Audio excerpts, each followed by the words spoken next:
Assalamualaikum warahmatullahi wabarakatuh. Waalaikumsalam. Wow. Aku udah lama nggak berdiri di depan kalian ini. Aduh. Kayak apa?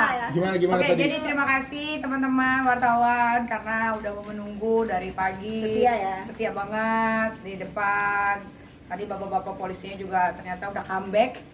Udah pulang ke asalnya, ke Serang, nggak tahu kenapa tiba-tiba dia pulang. Gue juga bingung. Tapi ya mungkin dia lelah. Apalagi? Ya nggak mau banyak komentar sih, kan kalian juga sudah menyaksikan dari jam 3 pagi. Nikita telepon saya dan kalian yang sudah datang tahu masalahnya apa. Nikita udah sempat bicara juga kan di sosial medianya. Saya hanya berpikir bahwa ini adalah kesalahan informasi atau kurang komunikasi antara satu dengan yang lain. Tapi apapun saya yang selalu saya yang selalu ada di samping Niki untuk menasehati Niki dalam hal apapun. Saya hanya mengatakan hari ini saya sangat prihatin dengan apa yang Niki terima, perlakuan yang Niki terima hari ini. Saya hanya prihatin. Mudah-mudahan ini tidak terjadi lagi karena ini bukan masalah besar. Kita semua seluruh Indonesia sudah tahu di mana kita sudah mempunyai sosial media. Kita jangan baper gitu nggak? Kita jangan baper, apalagi laporannya kalau nggak salah kan tentang Undang ITE. ya menurut saya tidak pantas lah diperlakukan seperti ini. Tapi kan sudah komunikasi ya, sudah bapak-bapak polisi juga sudah mengerti bahwa Niki akan kooperatif datang, tentunya tidak dengan penjemputan paksa seperti tadi. Itu sih. Ya, tapi kaget gak Ki, ketika lu malam-malam di Kaget karena datangnya jam 3. Jadi yang ngebuka itu Yati, pembantu yang satu lagi. Terus Yati bilang dia dipaksa, terus dia didorong, pintu dibuka paksa gitu. Terus karena yang di rumah nggak berani bangunin, emang nggak ada yang berani bangunin kalau lagi istirahat kan. Ini bangunin adek Lintang. Terus Lintang ke bawah, Lintang malah dimarah-marahin sama bapak-bapak polisi, ada 3 poluannya gitu kan. Akhirnya karena Lintang nggak bisa handle, Lintang bangunin saya gitu. Saya pikir ketinggalan pesawat karena hari ini kan harusnya ke Semarang nih, ya kan, pesawat jam 8. Itu udah kayak kebakaran set jenggot kan. Wah, telat nih gitu. Ternyata enggak, si Teteh Hati bilang, "Madam, di bawah banyak polisi," katanya gitu kan. Udah kan ada CCTV kan. Nanti saya ngeliat CCTV, lihat juga dia pun, iya banyak banget gitu kan.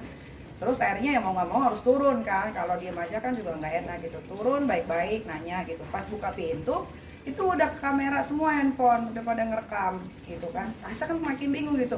Ini apa maksudnya? Saya dapat surat penahanan apa penangkapan gitu, paksa lah. Kenapa gitu kan? Ya udah terima surat panggilan sudah, bilang gitu kan. Tapi maksudnya surat panggilan ini pun menurut Niki yang sering dilaporin polisi ya, ini tidak wajar. Karena dalam 1 minggu surat laporan polisi itu panggilan polisi itu datang tuh 12 kali. Gitu. 12 kali dalam 1 bulan. Ini kan dilaporin tanggal 16 Mei. Dilaporin tanggal 16 Mei. Ini cepet nih. Siapa? Sama Dito Mahendra. Kalian tahu lah, ya kan? Sama Dito Mahendra dilaporin tanggal 16 Mei. Kalau prosedurnya nggak bisa dong kucuk-kucuk langsung dipanggil, ya kan? Udah didiamin. Pokoknya 16 Mei terus datang panggilan itu pertama tanggal 25 atau 28 panggilan pertama. Udah nih karena nggak bisa ya kan, karena lagi latihan tinju harus fokus segala macam dan itu kan jauh di Serang. Habis itu saya nggak bisa datang. Besok bukan nunggu 2 hari ya, besok datang lagi surat panggilan. Besok datang lagi surat panggilan. Surat panggilannya gimana? Dia datangnya maksa ya? Tuh, maksa kayak preman gitu. Jadi semua tuh alhamdulillahnya semua terekam di CCTV gitu. Jadi bukan sekedar ngomong doang ya, jadi tapi takutnya dibilang, ini kita mah bacok doang. Enggak, gue berantem aja berani kan, boxing aja gue menang. Nah terus habis itu gara-gara di sini udah nggak digubris, dia pergi ke Pak Rete yang tadi nganterin surat panggilan juga. Pak Rete juga diganggu gitu, Pak Rete dikirimin Pak RT dikirimin surat panggilan juga ke sana, surat panggilannya jadi ke sana, jadi makin gak nyambung gitu. Pak RT-nya juga dapat surat panggilan untuk saya itu 3 kali. Itu kan makanya gue bingung kenapa jadi ke Pak RT gitu kan, makin gak nyambung. Terus terakhir datang lagi surat panggilan, nggak tahu dia cara ngasihnya gimana, pokoknya ada surat panggilan. Ini Nggak terima Niki kan? Nggak terima. nggak ada tanggal, tapi di sini ada disuruh datang tanggal 13 Juni. Lah ini kan tanggal 16 Juni, cuma beda 3 hari doang. Masih kucuk-kucuk jam 3 pagi datang surat penangkapan. Kan nggak make sense, nggak masuk akal. Gitu. Jadi apa? Praktis karena gak wajar aja nggak datengin panggilan.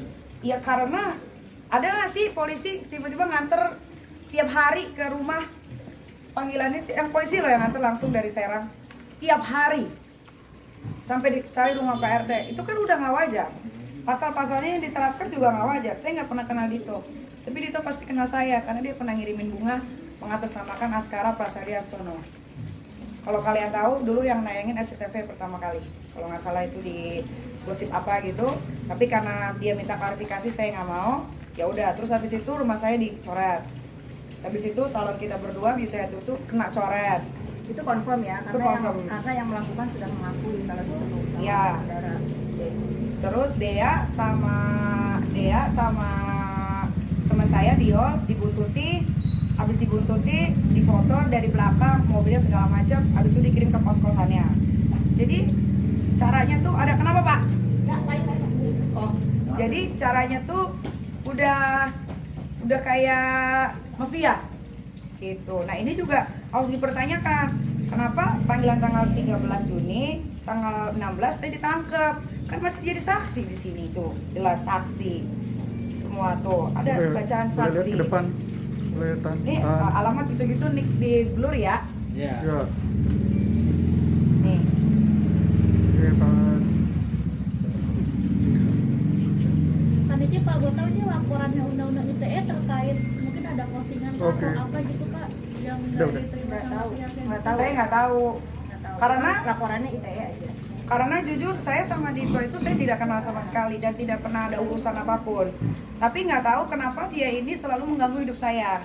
Yang paling parah itu dia pernah bawa, atau ya saya Ambon atau apa, bolak-balik ke rumah saya, masih ada videonya, tiba-tiba ngedeketin anak saya yang naik sepeda. Waktu itu pernah saya posting juga di story gitu. Jadi ini udah nggak wajar. Nah kenapa kepolisian Banten bisa melakukan ini sama saya? Apakah ada apa? Ya, pokoknya gini Apa? intinya Niki merasa ini hal yang nggak penting tapi dibesar-besarin. Karena tadi Niki sudah bilang bahwa memang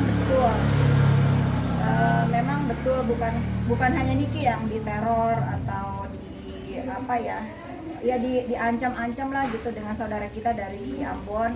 Saya terima kasih buat teman-teman Ambon karena saya juga orang Ambon, jadi janganlah mau disuruh-suruh untuk meneror atau apa, karena saya juga sedih kalau misalnya teman-teman dari keluarga saya di sana dicapnya sama mereka itu kok mau gitu disuruh begitu. Jadi saya terima kasih banget karena akhir-akhir ini memang sudah tidak ada lagi. Saya sangat apresiasi sekali sudah tidak ada yang neror kami, rumah Niki ataupun tempat usaha saya. Saya terima kasih sekali. Kita ini kan kabarnya udah masuk ke proses penyidikan. Ini Belum kan sama udah sekali. untuk agenda klarifikasi mungkin. Belum sama sekali, karena kalau kita berdasarkan main otak ya, Dito ini kan domisilinya Jakarta ya, kok dia bisa bikin laporan di Banten, di Serang Banten? Nah, itu aja udah nggak masuk akal. Berarti kan ada, nggak tahu ya, diduga mungkin ada kedekatan antara Kapolda sama Dito Mahendranya, Kapolda Banten ya. Saya kan nggak tahu, tapi kalau caranya kayak gini, ya pikiran kotor saya jadinya ke sana, gitu. Tapi kasus apa sih ini kalau belum tahu? Nggak tahu, katanya ITE, terus Pencemaran nama baik. Pencemaran nama baik. Iya, pencemaran nama baik secara elektronik, muat penghinaan apa segala macam gitu. Ya Pernah melakukan itu atau enggak? nggak tahu karena kan belum dimintain keterangan, nggak tahu. Nggak tahu yang mana yang dijadiin dasar pasalnya itu yang mana nggak tahu gitu. Karena kalau undang-undang ITE itu kan bukannya dari Bapak Kapolri Sigit itu harus ada mediasi ya, ya kan? Kan nggak boleh dong, masa jam 3 datang 12 orang loh, Kalau ditangkap ya. kalau mau ditangkap dia bilang saya udah dapat surat penangkapan secara paksa, ada videonya. Kita polisi tadi udah kasih bantahan juga terkait Terkait tudingan lo yang masuk ke pekarangan polisi. Kan ada videonya lah. Ini masuknya kemana kalau udah sampai ke sini? Kalian masuk kemana? Saya tanya. Ini di mana? Masuk kemana? Lah itu videonya di mana? Dia kan lagi ngomong di situ. sampai naik ke atas Sampai naik ke situ. Ini kan sampai didobrak. Terus Ini ada pengerusakan didobrak. juga kabarnya. Ini cuma dirusak nih. Oh, jendelanya itu. Ini dirusak tuh. Ada pemaksaan masuk ke dalam gitu. Kan ada videonya. Ada semua. Kan makanya saya bilang sama Pak polisinya, Pak jangan begitu, di rumah saya ini setiap sudut ada CCTV, nggak percaya. Tuh CCTV, itu CCTV, di depan 2 CCTV. Jadi terkait bantahan itu nggak benar ya? Ya kan Bapak itu aja saya. Enggak, simpelnya gini, kalian ada di mana ini sekarang? Iya. Kalian lihat di video ini ada di mana? Di rumah Badangan. Berarti di mana? Mana? Ya udah. Mendekatnya apa? Itu tadi ada bantahan dari Ya, nggak apa-apa. Biar jelas, biar jelas. Gue sampai keringetan ya. polisi ada ngomong apa sebelum Wah, banyak yang kerekam ngomongnya kasar, banyak. Ya udahlah, ginilah pokoknya intinya kita akan kooperatif apapun permasalahannya. Ini kita bukan orang yang takut atau lari dari hukum. Kan kalian sudah tahu dia di penjara aja udah 2 kali ya. Sekali. Yang pertama bukan itu main-main. Ya, itu main-main sekali. Iya, yang aku temenin bukan? Iya, yang di jasa main-main. Ya, nah maksudnya apapun yang kita lakukan itu dia pasti mempertanggungjawabkan semua perbuatannya. Mudah-mudahan ini menjadi komunikasi yang lebih baik lagi antara Polres Serang dengan kita ke depannya. Ya, nih? Iya. Ya pokoknya tadi pagi tuh udah dibilang baik-baik, Pak, kalau mau bertamu datanglah jam 8, jam 9, nanti dibukakan pintu, boleh duduk di atas, nanti saya buatkan kopi, saya berikan makanan. Nyolot tetap nggak bisa ini surat penangkapannya harus segera, ini bisa jemput paksa. Tiba-tiba keluarnya udah begini-begini, ngapain Bu? Mau ngapain? Kayaknya mau ngeluarin borgol kayaknya. Oh coba kan saya bilang kan, coba aja berani sentuh saya bilang gitu. Kan ini dia gini-gini aja. Udah saya bilang, udah Bapak tunggu di sini karena ini jam 3 saya nggak bisa telepon siapa. Bapak sengaja ya datangnya jam segini biar saya nggak bisa telepon orang, ya kan? Ya lo Menelpon kalian maksudnya. iya logikanya gimana? Untung ada yang bangun nih. Siapa Hari tadi? pada datang. Kamu yang bangun ya? Iya. Sahal. Alasannya datang jam 3 pagi apa kan ini? Hah? Alasan mereka datang jam 3. Nggak tahu, dia udah ditanya, ada videonya ini, nanti juga gua posting aja lah. Kenapa ya? Iya. Kenapa posting aja lah, ya. Kenapa udah dipertanyakan kenapa? Alasannya saya dapat surat penangkapan, harus ditangkap secara paksa. Udah itu aja yang diputer, itu lagi. Terus saya tanya kan, Pak memang nggak bisa datang jam 8 baik-baik gitu kan? Saya juga bakal bukakan pintu, udah dibukain pintu, buka semuanya, gitu. Udah. Teman-teman, terima kasih banyak ya dari aku khususnya. Terima kasih kamu yang siaga.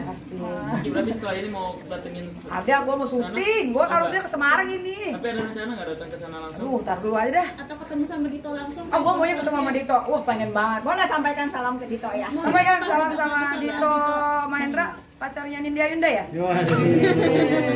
Kalau nggak, Nindya Yundanya mau boxing di HS3? Boleh. Tantangan terbuka ya? Kalau iya, tantangan terbuka untuk Nindya Yunda, boleh kita boxing di HS3 karena ada tempatnya. Kalau nggak dapet sponsor, nanti Kak Fitri yang sponsorin. Saya yang sponsorin. Saya yang bayar sama Beauty Head Tutu, ini kita minta skincare. Oke.